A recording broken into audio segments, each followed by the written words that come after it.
यसमा कहिले कसैको पछि लाग्ने, कहिले निकोलसको पछि लाग्ने, कसैले कहिले मिराजको पछि लाग्ने, तपाईँहरू आफै चाहिँ के गर्न नसक्ने के हो, हुतियारा हो तपाईँहरू? हामी हुतियारा भएको भए अराजक तानाशाह सरकारले 2.5 महिना हिरासत हाल्थेन। एक्लो मनोज सापकोटासँग डराएर यिनीहरूको राजनीति जीवन समाप्त भयो अहिले र जेनजी जन्म्यो। जेनजी जन्मेको हामीले गरेको जागरणको तपाईँको उपलब्धि हो। नभए नेपालका ती पुस्ता मान्छेहरूलाई राजनीति भनेकै थाहा थिएन, देश भनेकै थाहा थिएन, जन्मिने विदेश जान तयार हुन्थे। त्यसकारणले अहिले उनीहरूले यति ठुलो बलिदान दिए, माग पुरा भएन। उनीहरूको अगाडि बसेर गोली खान तयार छौँ, तर यो माग पुरा गर भनेर अगाडि बसेको, पछाडि हिँड्न जानेकै छैन। नेपालीका छोरा वीर सपुतहरूले पछाडि हिँड्छ। यो प्रश्न गर्नेहरू कता कता हुन्छ नि, जङ्गलबाट आएकाहरू पनि हुन सक्छन्। सुन्नुहोस्, त्यसकारण यस्ता कुरा हुँदैनन्। रगत इतिहासले दिएको रगत छ। आफ्नो आन्दोलन चाहिँ कहिले गर्ने, कहिले जेनजीको पछाडि लाग्नुहुन्छ, कहिले दुर्गा प्रसाईको पछाडि लाग्नुहुन्छ, कहिले चाहिँ तपाईँ? फेरि पनि भन्दैछु, हामीले दुर्गा प्रसाईजीलाई यो अभियानमा हामीले लिएर आएको।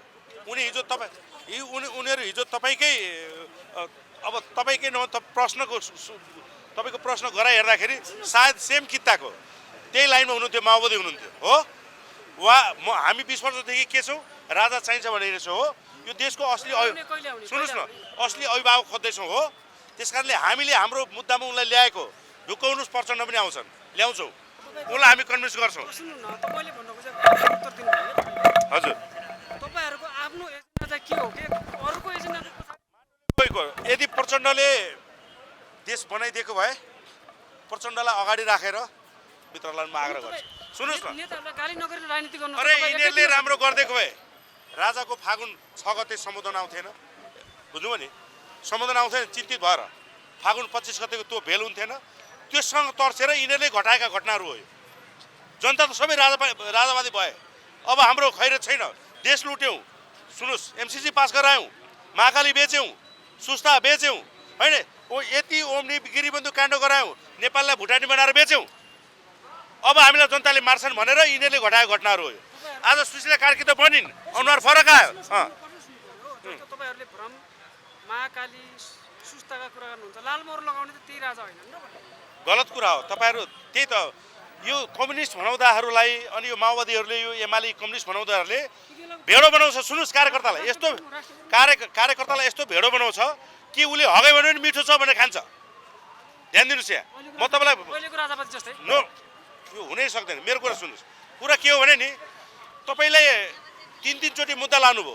यो देशमा वैदेशिक हस्तक्षेप थाहा छ, अनि 3 चोटि महाकालीको फाइल लिएर गइसकेपछि शेरबहादुर देउवा र केपी ओली, अनि त्यो कुरालाई लिएर विदेशीले जसको इन्ट्रेस्ट थियो त्यसमा उसले राजालाई डाइरेक्ट दबाब दिन्छ। त्यो प्रजातन्त्र त दिइस्, तर दलले लगेको प्रस्ताव त अस्वीकार गरिस् त।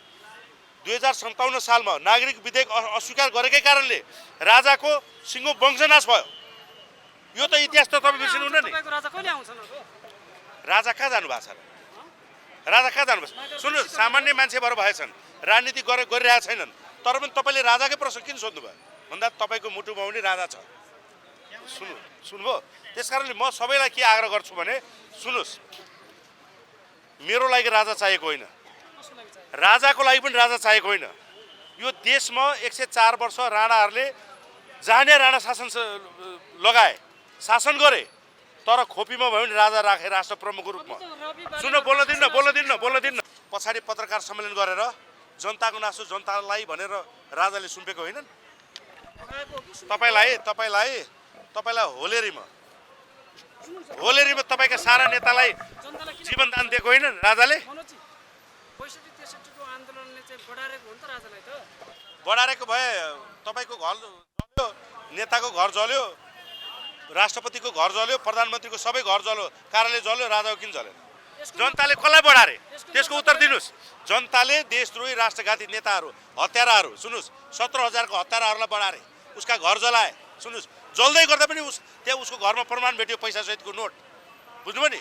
आखिर सर्वहारा वर्गको मुद्दा बोक्नेहरू आज किन आकाशमा उडे हिँडिरहेछन्? किन लग्जरियस लाइफ बाँचिरहेछन्? किन छोरीलाई 80 लाखको ब्याग दिन्छन्?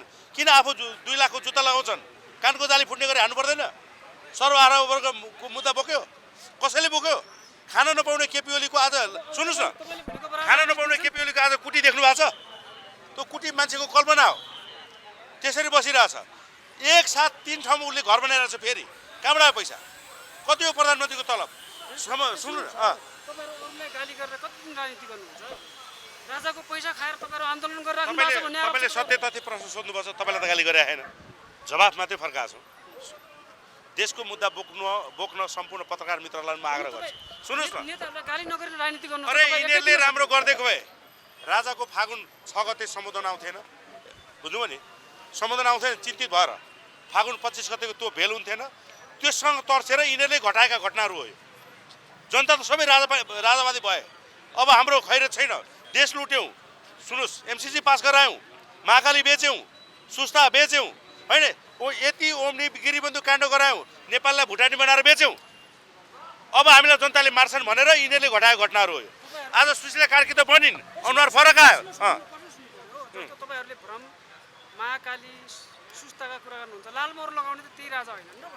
गलत कुरा हो। तपाईँहरू त्यही त यो कम्युनिस्ट भनाउँदाहरूलाई अनि यो माओवादीहरूले यो एमाले कम्युनिस्ट भनाउँदाहरूले भेडो बनाउँछ। सुन्नुहोस्, कार्यकर्तालाई यस्तो भेडो बनाउँछ कि उसले हगै भने पनि मिठो छ भनेर खान्छ। ध्यान दिनुहोस् यहाँ, म तपाईँलाई पहिलेको राजापति जस्तै नो, यो हुनै सक्दैन। मेरो कुरा सुन्नुहोस्, कुरा के हो भने नि, तपाईँले 3 चोटि मुद्दा लानुभयो। यो देशमा वैदेशिक हस्तक्षेप थाहा छ, अनि 3 चोटि महाकालीको फाइल लिएर गइसकेपछि शेरबहादुर देउवा र केपी ओली, अनि त्यो कुरालाई लिएर विदेशीले जसको इन्ट्रेस्ट थियो त्यसमा उसले राजालाई डाइरेक्ट दबाब दिन्छ। त्यो प्रजातन्त्र त दिइस्, तर दलले लगेको प्रस्ताव त अस्वीकार गरिस् त। 2057 सालमा नागरिक विधेयक अस्वीकार गरेकै कारणले राजाको सिङ्गो वंशनाश भयो। यो त इतिहास त तपाईँ बिर्सिनुहुन्न नि। तपाईँको राजा कहिले आउँछन्? राजा कहाँ जानु भएको छ र? राजा कहाँ जानुभएको छ? सुन्नुहोस्, सामान्य मान्छे भएर भएछन्, राजनीति गरिरहेका छैनन्, तर पनि तपाईँले राजाकै प्रश्न किन सोध्नुभयो भन्दा तपाईँको मुटुमा पनि राजा छ। सुन्नुभयो? त्यस कारणले म सबैलाई के आग्रह गर्छु भने, सुन्नुहोस्, मेरो लागि राजा चाहिएको होइन, राजाको लागि पनि राजा चाहिएको होइन। यो देशमा 104 वर्ष राणाहरूले जाने राणा लगाए, शासन गरे, तर खोपीमा भयो भने राजा राखे राष्ट्र प्रमुखको रूपमा। सुन्नु, बोल्न दिनु न। बिपी कोइरालाले अङ्गालेको राजा, मदन भण्डारीले अङ्गालेको राजा। सुन्नुहोस्, तपाईँकै प्रचण्डले पनि बरु राजा हुँदाखेरि त शान्त थियो भनेकै हुन्। सुन्नुहोस्, हुन्, म भन्दैछु, गणतन्त्र ल्याउनमा प्रचण्डको हात छ। उसलाई तपाईँ जस्ता गणतन्त्रका हिमायतीहरूले उसको फोटो पछाडि राखेर पूजा गर्नुपर्छ। रविको पछि किन लागेको त त्यसो भए? अब प्रचण्डलाई त बाइपास गरेर अर्को आयो त गणतन्त्रको हिमायती भनेर।